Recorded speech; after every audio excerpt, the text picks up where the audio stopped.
Hello and welcome to a game that I've been looking forward to for quite a long time. This is ArcheAge, and this is a MMORPG of Korean origin that's just been ported over to the UK.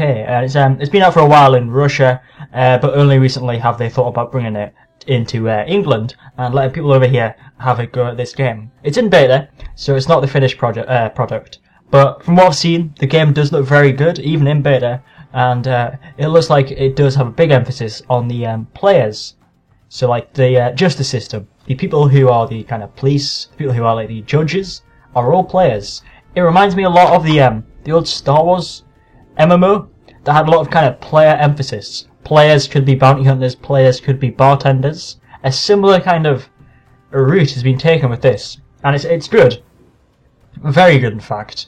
I don't usually get into MMOs, but this one has caught my eye, and I feel like I should just give this one a go. I've played World of Warcraft before, couldn't get into it, but here's hoping I can get into this one. Now, the one thing that I think looks really good, that other people don't really know about, is the character creation. So you have a few races, 4 in total. Some of you might be annoyed that there's not more, some of you might want more variation, but I think 4 races is enough. Maybe they could do with more, but I think like with the way that the character creation is, it would be too chaotic because it's so in depth. That if there was more races, it would be a bit too much. So we have the Nuan, who are like the Westerners. Now these are the kind of Caucasians, and as you can see, it's just like generic fantasy person number 1. They're humans, and we fear no death. Called the conquerors of a continent, possess deeply spiritual culture. So they have their own stats. Every race has their own stats that help you in some way or another. Now these ones get a buff. Favoured by the goddess of Hereafter, Nuans received extra benefits from visiting her realm, doubling stats. And you get a warrior's architect, quick builders, and reduced construction time. So that might be pretty helpful. Elves are pretty self-explanatory. They're elves. A kind of common staple in the fantasy genre. The blood of life is honour, and the blood of death is the same. Elves seclude themselves deep in the forest. We know a lot about elves because they're in other kind of fantasy things. Lord of the Rings, The Witcher 2, stuff like that. So we don't really need to talk about them too much. They have their own buff. Endurance. Breathe underwater for an extra 20 seconds. Might be helpful. And they also have a swimming speed. These guys are like the Khajiit of this universe. They're a bit strange, gotta be honest. They get their own buff. Fall damage is decreased by 20%, and they can climb trees and ladders 30% faster. These guys are probably the Asian-based race. That might be a bit stereotypical, but judging by what they're wearing, I think that's a safe thing to say. They are the Harami. We may bend, but we do not break. Recall ability, and logging and trees. Now, based on the traits alone, I think the Nuans and the Haram have the best traits. But I'm going to go, on my first character, I'm going to base it on aesthetic. And the aesthetic of these characters, if I face loads, is this. Now, notice the thing around that area. My favourite feature. It's what sold the game to me. I was looking at the footage of this game, and I was thinking, should I get this game? And then the guy just moved his character ever so slightly, and yeah, that sells it basically. That sells the game to me. And it's not just that one. How does it work on her? That's a bit shit. These ones are a bit strange. The female ones on these. No, it's not her. Does she have it? No, it's just elves. She has a little bit of it. But these guys are the masters of that. That's one of their fucking buffs. They have a buff. Breathe underwater, swim faster, jiggly tits, you know? Alright, so let's move on. Now, as I said before, the character creation is very in-depth. Probably compare it to like EVE Online and stuff like that. So if you're into that sort of stuff, and I know a lot of you are, then this will probably be right up your street. Now, I'm not going to show you the whole thing, because I would sit here for hours just making my character. There we are. Save that. Appearance. And I guess the next logical thing is to go into skill sets. So we've made a character. There's a lot of pop-in textures with this game, and I think that's just because it's in beta. That's just because it's just launched. But I think it's going to get better as the game progresses through development, you know? So, we have a few different ones to pick from.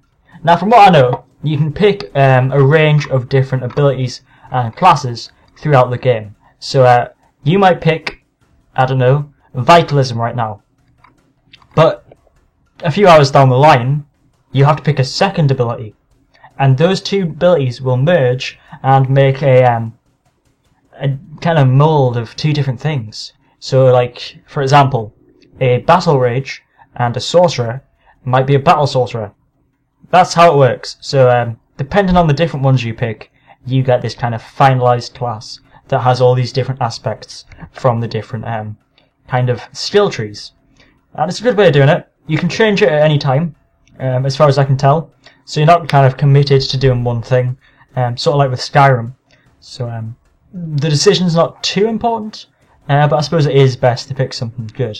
Now I've already planned ahead, but I'll just hover over each one and show you about it. Battle Rage is kind of melee, kind of the default one you would imagine. You got like this big weapon you can use, kind of more melee based, as I said. Sorcery is just general sorcery. Archery, pretty self-explanatory. Vitalism is a healer type class, more of a kind of help role than anything else. You also have this kind of diagram showing you which ones do what. So like this one's more defense orientated, whereas this one's more kind of damage orientated. And this is the one I'm going to go for, Occultism. Only because it's the most unique one on the list. Archery's been done to death. Melee, done to death. Sorcery, done to death. Healer, done before. Occultism and Shadowplay are new to me, so I want to give them a go and see what I can do with them. So Occultism is death and all that kind of stuff. So what you can do is cripple someone, reduce movement speed and deal damage, absorb life, and you can also summon a Wraith Helper, which should be helpful. And for my second ability, to complement that, I'll probably use either Sorcery, because it's, you know, goes with Occultism, or I'll use Shadowplay. But we'll go with Occultism for now. And we'll name our character. What should we call the character? We'll just call it Scipio. Because nobody ever takes that name, you know? We're safe. Scipio it is. So there's the character, with a starting gear, as you can see, and the staff that you need to use. Now, one thing I should have mentioned is that although there's 4 different races, each race has their own kind of agenda. So the children, the Hyriti, or whatever they were called, and the Khajiit knockoff, they're part of a politics thing. Very specific. So Khajiit and children together, humans and elves are together. And I'm not sure if the two can mingle, the two different sides, but it's sort of a kind of horde and alliance type deal. So we're playing on, let's just say we're playing alliance. We might find it a bit more difficult to play with the children or the cats. I don't think it's impossible, I just think it's more difficult. So if you're going to play this with your friends, try and pick the same kind of faction. So if he picks an elf, pick a human or an elf. Don't go for the opposite thing, because you'll probably fuck yourself over when you try and do a PvE or any kind of cooperative thing. Just a word to the wise. I found that out the hard way. But we're going to make a character, and we're going to jump in. I haven't played this game before, although I've seen footage, so it should be good. I'll be quiet for the cutscene. A new day dawned. The Grand Elven King, Aurangzeb, led his army into an ill-omened battle. He felt it was the last chance to save the war-ravaged land of Auroria. Aurangzeb had known Kyrios, his enemy's leader, for decades.